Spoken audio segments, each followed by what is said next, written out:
부동산 투자의 몇 대 원칙이라 하여 부동산마다 각기 저마다의 원칙들이 있습니다. 어느 부동산 세미나에 참석을 해도 항상 듣는 말인데요. 듣고 보면 모두 맞는 말 같아서 열심히 받아 적어보지만 어떠한 원칙이든 모든 것을 한 번에 충족시키기는 쉽지 않습니다. 물론 부동산 에이전트들은 나름 충족되는 원칙을 찾기 위해 이리저리 뛰어다닙니다. 구입자들 역시 그들이 생각하는 또 다른 투자 원칙이 분명히 있습니다. 구입자들의 투자 원칙에 도움이 되는 영상으로 오늘 진행해 보겠습니다. 만약 투자자가 장기 투자, 최소 10년 이상을 목적으로 투자하고 또 직장에서 기본 수입을 유지하고 있는 투자자가 있다고 가정해 보겠습니다. 이런 경우 투자자는 본인의 재산을 모두 투자용 부동산 구입에 전부 사용하지 않도록 해야 합니다. 최대한 융자 금액을 줄이는 것이 부동산 투자의 최선이라고 생각하는 경우가 많은데 이것은 사실이 아닙니다.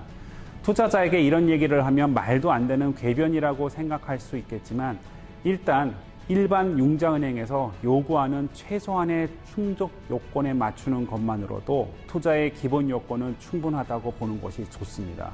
이런 방식을 이용해 자금이 조금씩 저축이 된다면 또 다시 같은 방법으로 최소한의 다운 페이먼트로 투자 매물을 하나씩 모아보는 것이 부동산 투자의 첫 걸음이라고 말씀드리고 싶습니다.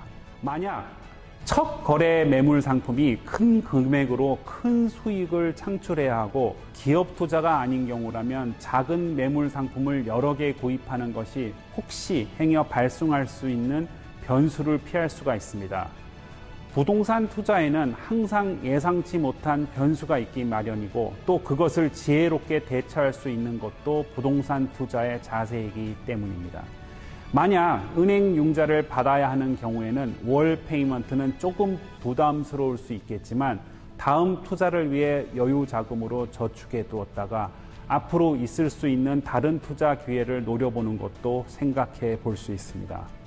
앞서 말했듯이 무리하게 큰 것 하나로 투자하고 큰 융자를 받는 방법보다는 여러 개의 작은 투자와 작은 융자 금액을 받는 상품들이 초기 투자에는 좋은 경험이 될 수 있으므로 이 방법을 추천합니다. 다시 은행 융자에 대해 말씀드리자면 은행에서 요구하는 최소한의 다운 페이먼트로 투자 매물을 임대로 전환해 두면 세입자로부터 받은 월세로 투자자가 빌린 융자 금액의 월 상환액을 거의 같은 금액으로 납부하게 됩니다. 여기서 의문은 빚을 갚고 나면 남는 수입은 거의 없으니 이게 투자가 맞나 하는 생각이 들 것입니다. 하지만 이 상태로 몇 년이 지나고 나면 투자 매물의 융자 금액은 납부한 금액만큼 많이 낮아져 있을 것이고 반대로 투자 매물의 현찰은 많이 쌓여져 있을 것입니다. 이런 경우 세금 보고상에는 감가상각과 비용 지출, 융자 이자 등이 계산돼 회계상으로는 투자 매물의 보유가 손해로 보일 수 있지만 투자가의 투자 매물의 은행빚은 시간이 지나면서 조금씩 사라지게 되는 것이니 몇 년만 지나도 투자가의 재정과 미래가 튼튼해지는 것은 당연한 이치입니다. 앞서 말한 내용에 한 가지 더한다면 융자 신청 시에 현찰 대비 총 융자 금액을 기준으로 현찰 이익거리는 적어도 20%에서 30% 준비하는 것이 가장 적절하다고 말씀드릴 수 있겠습니다. 투자 목적은 투자 기간과 같이 연동됩니다. 장기 투자와 단기 투자로 나눠지게 되고 시세 차익이 중점인지 수익률이 중요한지 다시 질문을 하게 됩니다. 대부분 투자자와의 상담을 하게 되면 이 부분에서 서로 견해 차이가 생깁니다. 투자 기간이 짧은 단기 투자나 보유 기간이 오랫동안 계획한 장기 투자인 경우로 나누어 보겠습니다. 간단하게는 단기 투자인 경우 시세 차익에 대한 수익을 목적으로 하는 경우가 대부분이며 장기 투자인 경우는 보유 기간 동안 생기는 수익률을 목적으로 하는 경우가 많습니다. 다시 말씀드리면 단기 투자는 단기간 동안에 생기는 개발, 업그레이드, 임대료 상승, 도시 계획 등의 이유로 단기간에 가치가 상승해 매각을 통한 수입이 우선인 경우입니다. 그것에 비해 장기 투자는 오랜 기간의 통상적인 임대료 상승과 장기간의 개발 계획, 안정적인 수입을 우선으로 합니다. 예를 들어 좋은 위치에 비워져 있는 허름한 건물을 구입해서 새롭게 현대식으로 단장을 해두었다고 쳐보죠. 며칠 만에 유명 회사인 애플 회사에서 전시장으로 쓰겠다고 연락이 와서 고액의 임대료와 장기간의 임대를 약속했다고 한다면 허름한 빈 건물이었던 매물은 짧은 시간에 총 순수 이익금의 비율에 의해 부동산 총 자산 가치의 몇 배가 될 수가 있습니다.